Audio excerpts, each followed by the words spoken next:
Hi, I'm actor Ian Champion, and welcome to History of Horror Cinema, my personal podcast tour of the good, bad, and the ugly of horror movie history. If you like what you hear, please don't forget to hit subscribe. The Invisible Man Returns, 1940. Sequels are a difficult proposition. As we know from the many bad ones that particularly bedevil the horror industry, it can be an excuse for a tacky, in-name-only attempt to cash in on a surprise hit, or sail so close to the original plot that it might as well be labeled a remake. A worthwhile sequel has to somehow satisfy two opposing creative forces at the same time, which is why it is so hard to achieve. The music industry calls it the difficult second album syndrome, giving the audience more of what they loved about the first release, but with enough differences for it to expand on the characters and their world, to be valid and stand alone on its own merits. The films that have managed this are rare. This explains why The Godfather Part 2, Aliens, and Terminator 2 are quoted so often. There isn't a lot of competition for the honor among filmmakers with the necessary integrity and storytelling talent.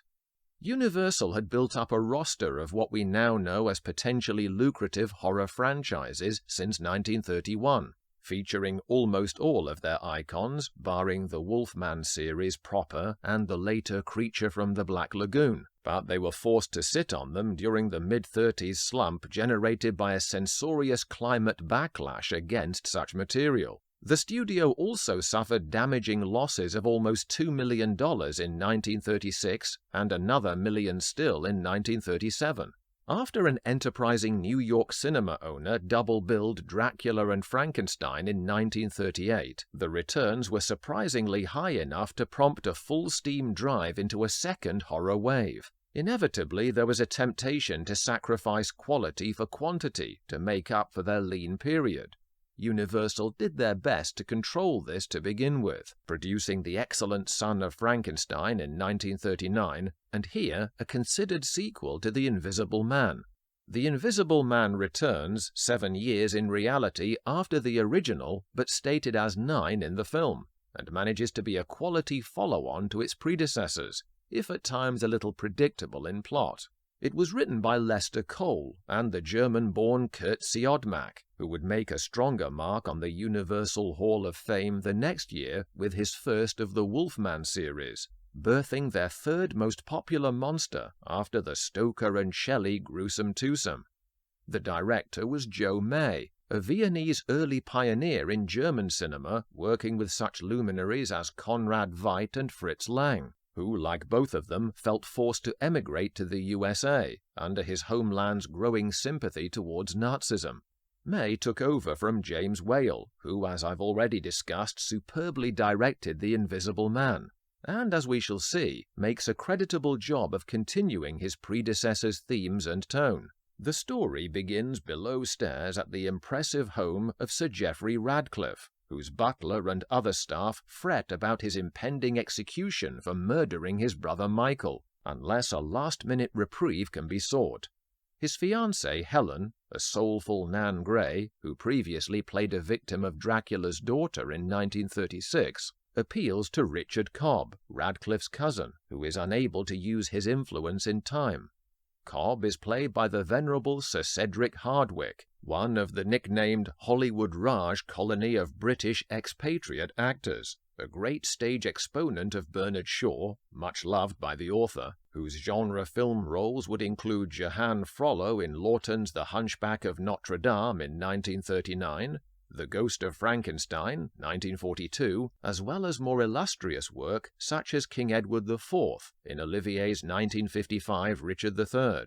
As we become intrigued by how this will involve the eponymous anti-hero, especially since he died in the original film, in comes Dr. Frank Griffin, the brother of said vanishing act. He goes to visit Radcliffe in hospital, and the next thing we know, the police are alerted that the prisoner has escaped, leaving his clothes in his cell. It is a nice touch that so far we are kept from seeing Radcliffe, even before he disappears, preserving an air of mystery about him till the end, as Wales' film did. This whole setup is handled with confidence, though John Sutton's Dr. Frank is noticeably the only performance lacking conviction. The first welcome reminder we get of the previous incarnation is in the portrayal of Police Inspector Sampson, future double Oscar nominee Cecil Kellaway. A memorable aspect of The Invisible Man was in its handling of authority figures, crediting the intrepid senior law enforcement man with intelligence and cunning. Here, as well, Sampson is remarkable for his unruffled composure and foresight on discovering Radcliffe's inexplicable vanishing. He has already connected the Griffin name with the bizarre circumstances and suspects scientific assistance. The other aspect of Wales film that the sequel pays homage to is the subversive pleasure of seeing blue-collar characters subverting the pomposity of their bosses with rebellious backtalk. These are not ineffectual four-log-tugging drones, but shrewd, energetic representatives, and Radcliffe's Yorkshire family colliery business is the perfect place to see them in action. The miners support their benign owner, not the uppity Willie Spears, who's been suspiciously promoted by Cobb in his absence. When Spears orders the men back to work instead of speculating on Radcliffe's disappearance, his grandiose swagger is met with the mocking, "Keep thee wig on, Willie," and a sarcastic, "Mr. Willie Spears," as they disperse. Alan Napier's Spears is a textured, furtively earthy character turn, doubly impressive for being almost unrecognizable as the same actor who later played Adam West's dignified butler Alfred in the 1960s Batman TV series. Hot on the trail, Sampson goes to see Dr. Griffin, heavily inferring he knows about the continuance of Brother Jack. John hears invisibility drug experimentation, and that he should come clean to avoid the gallows as an accessory. Griffin's next-generation serum here is neatly dubbed duocaine, after the fatally unstable monocaine, but in trials with guinea pigs still demonstrates an alarming tendency to restore visibility followed by a swift demise. As the hunt develops and Helen is freed from police inquiries, Sampson patiently puffs on his cigar and teaches one of his underlings, "We can't expect to catch the quarry if we shut up the bait." Through a forest, swathed in bandages and goggles, comes the familiar figure we've been waiting for of the Invisible Man himself. The fugitive Radcliffe has been given sanctuary by his colourful employee Old Ben, Forrester Harvey. But who is the enigmatic actor charged with the peculiar demands of the role? Here Universal could have had a problem, since the part has the unique challenge in cinema horror of being conveyed largely through the spoken word alone. It required someone of enough vocal dexterity and sensitivity to embody the disembodied, giving light and shade to compensate for often having no on-screen appearance. Even the awesome Lon Chaney, though bereft of sound for all of his signature roles, had the marvelously pliant instrument of his body to convey character. Claude Rains gave Jack Griffin varying scales of his mellow huskiness to great effect. The studio was fortunate, though, in having under contract a successor whose cultured vocal versatility would become a distinctive factor in his long horror career, Vincent Price. Price had just come from his first horror film, 1939's Tower of London, which I've covered, and here replaces Rains admirably to make the role his own. His Sir Geoffrey is a decent man gradually unhinged by the toxicity of the drug, seducing him into increasingly megalomaniac behavior. His voice denotes tenderness with his fiancée, teases and mocks his enemies amusingly, and hardens into a granite edge of bitterness as he pursues vengeance upon them. When he collars the treacherous Spears, he fakes an ethereal, self-piteous tone, posing as the invisible ghost of his dead self, hounded till he died in a swamp. He knows his faithless employee covered for Cobb's guilt in the murder in return for money and promotion.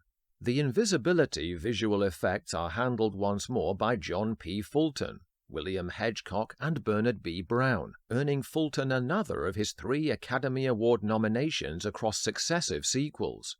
Danny Kaye's 1945 supernatural comedy Wonder Man finally won him the statuette.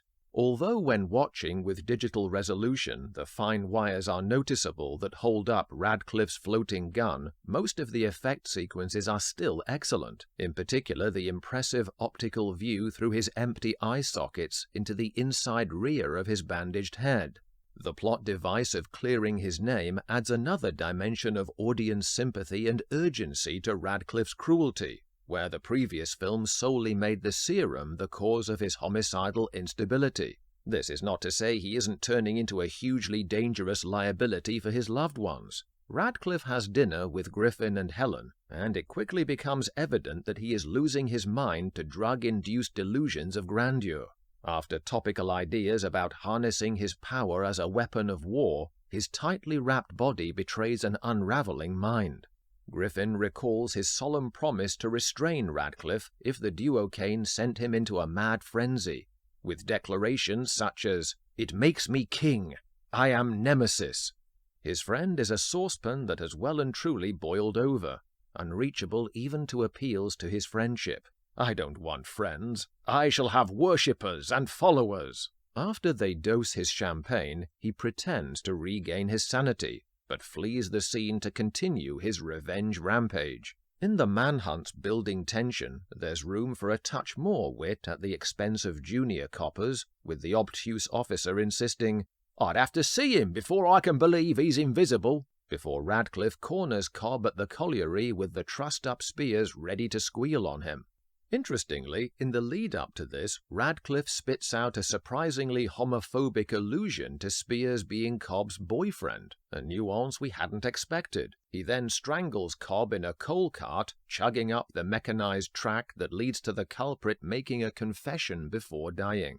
Not until the last seconds of the film do we finally see a handsome young Price appear as the serum takes restorative effect. A neat dissolve shot layers in firstly his body map of blood vessels, then the tendons and musculature, until his full human form is revealed to embrace Helen and a hopeful future denied to his predecessor. The Invisible Man Returns leaves enough fresh footprints to make a worthy and entertaining sequel that justifies itself and sets up the franchise for more without Price, though he did provide a voice cameo for the role once more just for the end of Abbott and Costello Meet Frankenstein in 1948. Thanks for listening. If you like what you hear, please don't forget to hit subscribe.